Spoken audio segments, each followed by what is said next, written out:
Pues a ver, ahora os hablaré un poquito de los casos más importantes, pero en líneas generales deciros que la Inquisición española, a pesar de que consideraba la brujería una obra del demonio, sí que era bastante más desconfiada y por lo tanto era mucho más exhaustiva a la hora de revisar los casos de supuesta brujería.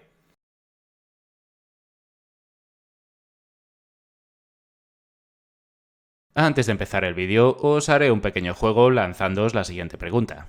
¿Qué personaje histórico dijo las siguientes palabras? Es una ley muy justa que las brujas sean muertas, porque producen muchos daños, lo que ha sido ignorado hasta el presente. Pueden robar leche, mantequilla y todo en una casa. Pueden encantar a los niños. También pueden generar misteriosas enfermedades en la rodilla y que el cuerpo se consuma. Venga, va, os daré varias opciones de respuesta. Opción 1, Tomás de Torquemada. Opción 2, Isabel la Católica. Opción 3, Isabel I de Inglaterra. Opción 4, Martín Lutero. U opción 5, Felipe II de España. Y si conocéis la respuesta, me la escribís en los comentarios. Yo mismo os diré si habéis acertado o no. Ah, y no me hagáis trampas. Exacto. Hoy hablaremos de brujería e Inquisición española. Bueno, y también hablaremos un poco de cómo se perseguía esta práctica en otros países del resto de Europa. Buenas, ¿qué tal? ¿Cómo estáis? Como veis, hoy hablaremos un poco de la Inquisición española. Bueno, obviamente no de toda porque si no el vídeo se me va de tiempo, pero sí de cómo trataba esta institución el tema de la brujería, haciendo especial hincapié en el famosísimo proceso de Zugarramurdi. Pero antes de meternos de lleno en el caso de nuestro país, veamos cómo actuaban otros países europeos ante la práctica de brujería. Empecemos por el norte de Europa, más concretamente por Dinamarca y los países escandinavos. Durante todo el siglo XVII, entre todos ellos se contabilizó un total de 5.000 procesos por brujería, de los cuales entre 1700 y 2000 acabaron en ejecución. Pero lo más llamativo es el caso danés, que de 2.000 procesos, el 50%, es decir, 1.000 de ellos, acabaron ejecutados. Pasamos ahora a hablar del Principado de Würzburg, en lo que hoy es Alemania, en el que entre los años 1626 y 1631 fueron enviados a la hoguera un total de 900 personas, niños incluidos. Y en Inglaterra, en los condados de Suffolk y Essex, el nombrado cazador de brujas, Matthew Hopkins, mandó a la hoguera en tan solo 2 años a unas 200 personas acusadas de brujería. Y no, para los que no conozcáis este caso, no estoy de cachondeo ni os estoy hablando de una película. A mediados del siglo XVII, el Parlamento inglés le otorgó el cargo a este hombre. Por no hablar de los famosísimos juicios de Salem en Estados Unidos, en el que hubo unos 150 personas detenidas, con 20 de ellas ajusticiadas, en un proceso en el que más tarde se admitió que hubo muchas irregularidades. Pero a todo esto, ¿qué ocurría por entonces en España con la temible Inquisición española? ¿O cómo actuó esta ante el libro Maleus Maleficarum? Libro escrito a finales del siglo XV y que propagó el concepto de brujería entre la Europa de entonces y que contribuyó y dio credibilidad a muchos procesos de brujería. Pues a ver, ahora os hablaré un poquito de los casos más importantes, pero en líneas generales deciros que la Inquisición española, a pesar de que consideraba la brujería una obra del demonio, sí que era bastante más desconfiada y por lo tanto era mucho más exhaustiva a la hora de revisar los casos de supuesta brujería. De esta forma, en los casi 3 siglos y medio que duró la Inquisición, quemaron en la hoguera a 59 brujas, mientras que en otros países protestantes de Europa la cifra oscila entre 50 y 60.000 personas.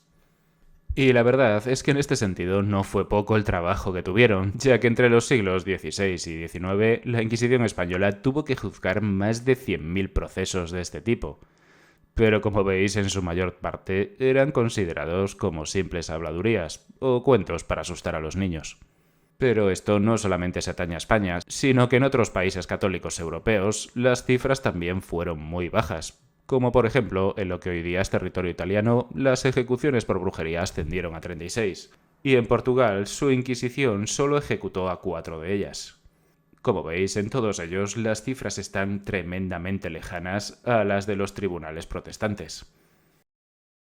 Durante el siglo XVI hubo 2 reuniones importantes del Consejo de la Inquisición para tratar este tema, reuniendo a los teólogos del país. sobre todo para discernir si esto eran actos del demonio o era simple imaginación de la gente. En la primera de ellas, en el año 1526, ya se empezaba a dudar bastante de que aquellos aquelarres fueran tan diabólicos. En la segunda de ellas, 20 años después, se llegó a la conclusión de que esos encuentros con el demonio que narraban algunas personas a lo mejor podían haber sido causados por algunas especias o ungüentos alucinógenos. Lo que traducido al lenguaje de hoy en día sería algo así como que igual esas setas que habéis utilizado para el guiso o para comer son las que os han hecho... Seguramente el proceso más grande de quema de brujas en España tuvo lugar en un pueblo de Huesca llamado Las Paules, donde ardieron en la hoguera 24 personas acusadas de brujería. Aunque bueno, para ser justos, esto no fue un proceso que llevase la Inquisición, sino que fue un proceso civil. Y por cierto, ya me olvidaba responder a la otra pregunta. ¿Qué hizo la Iglesia Católica ante el libro Maleus Maleficarum que tantísima influencia había tenido entre los países protestantes? Pues a ver, seré breve.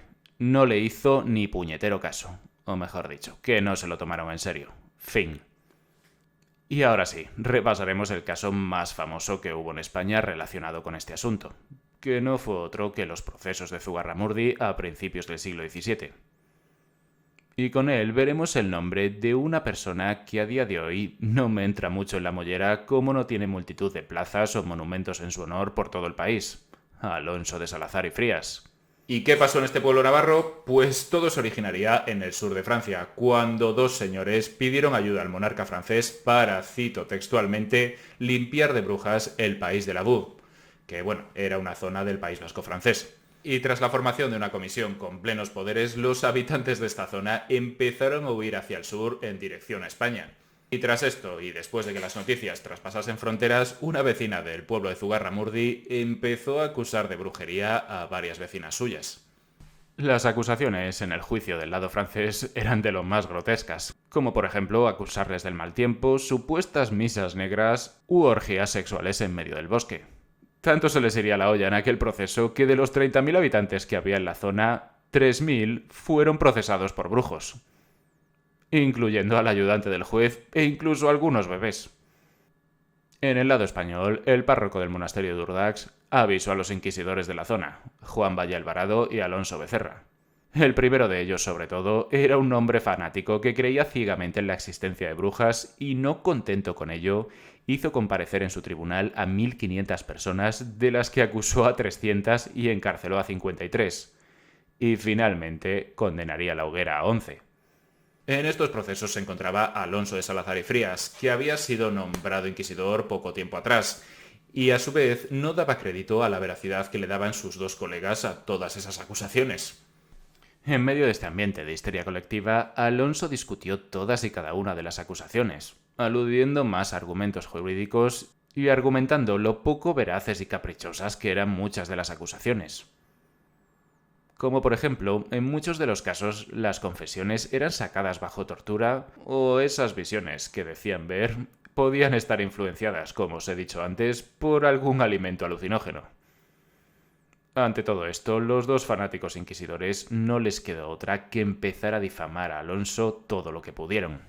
Pero lo malo no fue únicamente esto, sino que estos dos inquisidores publicaron un auto de fe intentando que todo esto fuera ejemplarizante, pero lo que consiguió fue el efecto contrario y cundió el pánico en toda la zona.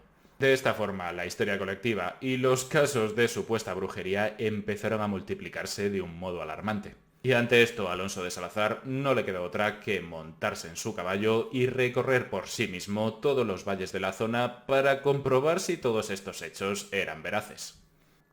El inquisidor se tiró 8 meses recorriendo los valles navarros y guipuzcoanos, en los que llegaría a interrogar hasta 1.800 supuestos brujos, solo para comprobar que la inmensa mayoría de estos casos eran un completo fraude.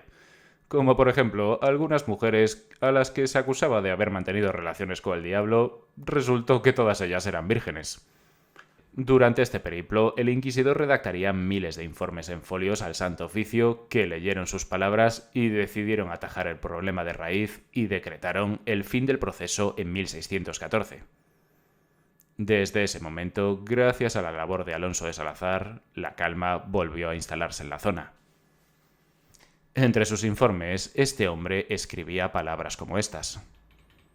Mis colegas pierden el tiempo cuando aseguran que los aspectos más complicados y difíciles de este asunto solamente pueden ser comprendidos por aquellos iniciados en los misterios de la secta, puesto que las circunstancias, pese a todo, requieren que el caso sea juzgado en este mundo por jueces y no por brujos. Nada consiguen arreglar con decir que el demonio es capaz de esto o aquello, mientras machaconamente repiten la teoría de su naturaleza angélica. Todo ello resulta aniquilante, ya que nadie ha puesto en duda esas cosas. ¿Hemos de creer que en tal o cual ocasión hubo brujería porque ellos así lo dicen? Debemos creer que los brujos y los inquisidores no deberán juzgar nada a menos que los crímenes puedan ser documentados con pruebas concretas y objetivas. Desde este momento, la caza de brujas cesó en España, y este humanista, natural de Burgos, tendría muchos más destinos, hasta que terminó muriendo en el año 1636. Y hasta aquí mi vídeo de hoy. Si os ha gustado, ya sabéis, podéis suscribiros, que es gratis, dejarme un like que me ayuda mucho, un comentario que me ayuda más todavía, o bueno, podéis compartir el vídeo en vuestras redes sociales. Y si no os ha gustado, pues como suelo decir en alguna ocasión, recomendárselo a alguien que os caiga mal para que se fastidie y se lo trague. Un saludo y hasta el próximo vídeo.